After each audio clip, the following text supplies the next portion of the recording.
Hello. Welcome back, class. I see you're ready to learn from me today. Did everyone watch the new episode? Good. If you haven't yet, just know that there's going to be some spoilers here, so pause now and go watch it first. We'll wait. I release a new project every week, Thursdays at 3 Pacific. I need you to like, subscribe, and ring my bell so you can see everything we've got to offer. Leave a comment. We welcome the respectful feedback and look forward to interacting with the community. Done? Then let's get down to this week's project.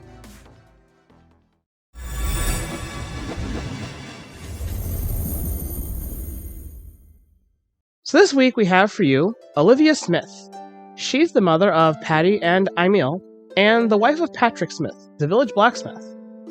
Now, in her usual day-to-day activities, Olivia is mostly just your average Highland housewife. However, like everybody in the budding village of Alden, Olivia has her own special and unique responsibilities that only she can do. What does all that mean? Well, in a word, Olivia is the village teacher. Now, I know you may be thinking, do they have a school up there? Well, not quite. Really, it amounts to a side room with a few supplies and books and some tables and chairs for people to sit at. As for the subjects he teaches, reading, especially in Latin, writing, and basic math. All in all, classes probably only take an hour or two every week, and most teaching in Scotland at the time is done through oral tradition rather than writing and studying textbooks. For those who have not watched episode 2, Catching Kiss, which everyone should have if you paused and watched the video, like I said. But anyway, it just premiered last week. Madeline's History of the Kings of Britain would actually be a great asset to Olivia's instruction and probably become part of their overall curriculum. But so normally in England, Scotland, Ireland at the time, many teachers were also priests. However, also at the time, women were not normally part of the priesthood. So how is Olivia so knowledgeable? Well, let's first remind our newer audience that Patrick and Olivia used to live in Edinburgh. During that time, they met Matthias, and he stayed with them for a time. It was thanks to Matthias bringing in so much money with his bardic performances that Olivia was able to attend school herself, since it wasn't often in those days that anyone who wasn't already rich to attend any kind of academia. With all that she learned, she was able to help her husband tend to his business, manage his finances, and help it grow. In many ways, it was Olivia's studiousness that helped Patrick afford to buy the forge near McTeague's home that would later spring up the entire village. Now, the medieval era covered a very long period of European history, roughly a millennia, from 500 Common Era to 1500 Common Era. Educational trends thus varied substantially during that long period, and education in the medieval era was very limited. Rome and the Christian West were overrun by pagan Germanic tribes in 5th century AD, and the Germans were pre-literate pagan people without schools or any formal system of education. After conquering Western Europe, they became the new ruling aristocratic class. School for much of Western history was reserved for the children of the well-to-do. The early Middle Ages were an exception. The Germanic war leaders had little use for education. The Germanic leader that began to promote education was Charlemagne in 9th century Common Era. Charlemagne again.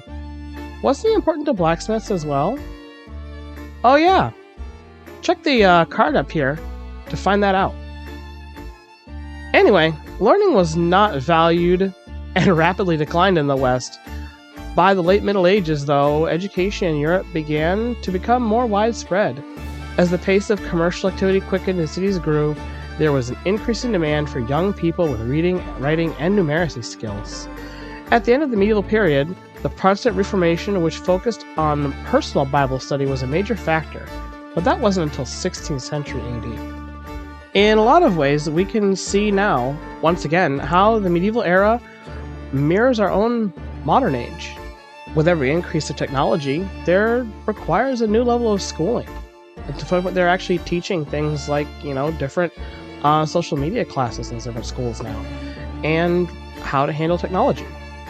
When I was in school, there weren't really like computing classes, but those are like the norm now. But so schooling was important for the village, as after the fall of the Roman Empire, as early as 395 Common Era, formal education in Western Europe largely disappeared. But that's another unique trait about Olivia herself. Olivia's name comes from Latin roots and means olive tree. I think it's fairly fitting given her sort of olive tone and complexion, but that also means that Olivia is actually a Roman woman herself. So who was she before meeting Patrick and coming to Alden? That's where it gets interesting. But first, have you taken the time to like this video?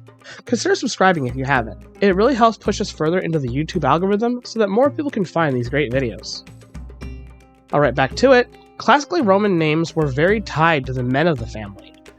The names of Roman citizens originally had a basic format very similar to that of modern English names, as in Gaius Marius having first a personal name and then a family name. However, as time passed, some additional features were added at the end to show wider family relationships and origin. Some people, especially those involved in public life, it would seem, began to acquire additional names, which were then added to the end of all this. Finally, no doubt when there began to be sizable numbers of new Roman citizens enfranchised in the provinces or permanently residing away from Rome, the city of origin was added to the end of the rest. This gave rise to the following complete pattern. A praenomen, first name, a nomen, a family name, and I'll come back to this in a second. Filiation. This basically means of, and was typically used to denote family ties, such as son of, and was usually the father's name or initial. Tribus, or tribe. This was largely used for voting purposes during the Republic, and usually abbreviated to 3 or 4 initials. This also usually applied to a place of residence within Rome. Cognomen, the family subdivision. This was a pretty rare name even among some of the more powerful families. Usually it was to denote a specific title or occupation, sort of like using the name Smith for a blacksmith and his family. Your agnomen was an honorific name. Now this was like an individual honor awarded by the public and not inheritable. Often during times of Rome, it denoted some sort of military status, such as the case of Publius Cornelius Scipio Africanus, a Roman general and statesman. He's most notable as one of the main architects of Rome's victory against Carthage in the Second Punic War, often regarded as one of the greatest military commanders and strategists of all time. His greatest military achievement was the defeat of Hannibal at the Battle of Zama in 202 before Common Era. This victory in Africa earned him the epithet Africanus, literally meaning the African, but meant to be understood as the conqueror of Africa. Romans really did get around everywhere at the time, didn't they? Of course, Scipio died in 183 before Common Era, after retiring to Liternum, somewhere near Italy, though it's not known exactly where he's laid to rest. Anyway, that's a whole 1,200 years before Olivia, so let's move on. The last part of the full Roman title or name is the person's origino. Nope, that's not a word that'll get me demonetized. It means their place of origin. Though this was only recorded if the person originated or lived somewhere other than Rome. So, just for some perspective, a fully formal Roman name would look something like this. Obviously, this starts to look inconvenient, and eventually only the first 3 names, nomia, praenomen, nomen, or cognomen, were generally used. Oh, but women's names? They had a whole different set of rules. So for women, the praenomia was discontinued pretty early on, meaning that many women generally just had a feminine version of their father's name that ended in the ia suffix, like Olivia. This means that, according to Roman tradition, Olivia was named after her father, Oliver.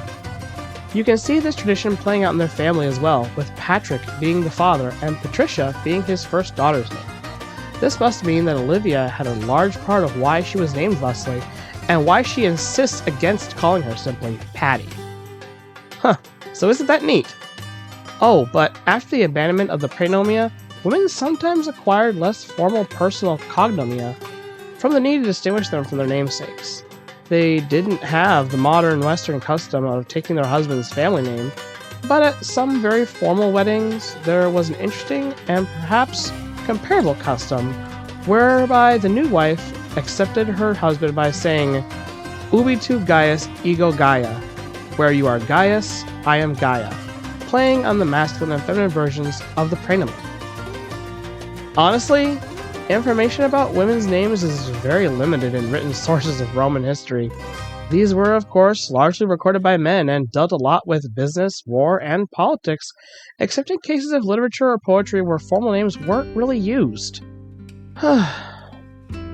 So, Olivia is the daughter of Oliver, an olive farmer who traded with Scotland during the time. She must have met Patrick and fallen for him during one of her father's business trips, and then just decided to stay. Well, her strictness really helps balance out the couple, as Patrick is often bouncing between either quiet and reserved when he's sober, or boisterously playful after a few drinks. Still, she does have a habit of gossiping about various things she sees or hears, but this really just amounts to the village news. Sometimes it may get a little personal with some TMI, but it does take all types to make a successful village, and Olivia brings her knowledge of Latin culture to Alden, and helps to raise the youth to be intelligent and resourceful for their future generations.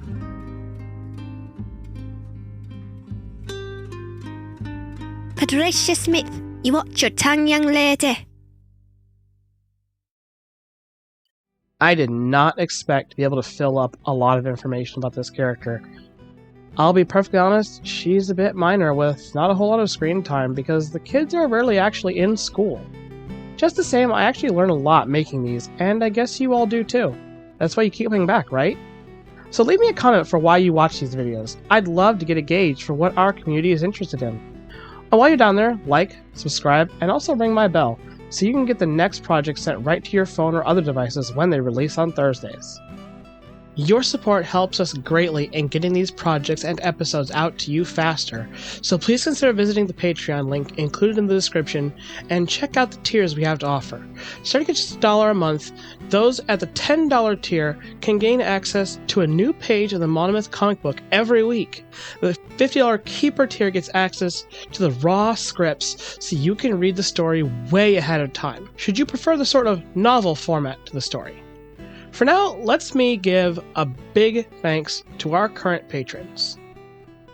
Shadow Fox, Arya Gamari, Charles Tam, Jace Marlowe, Lunder Lumen.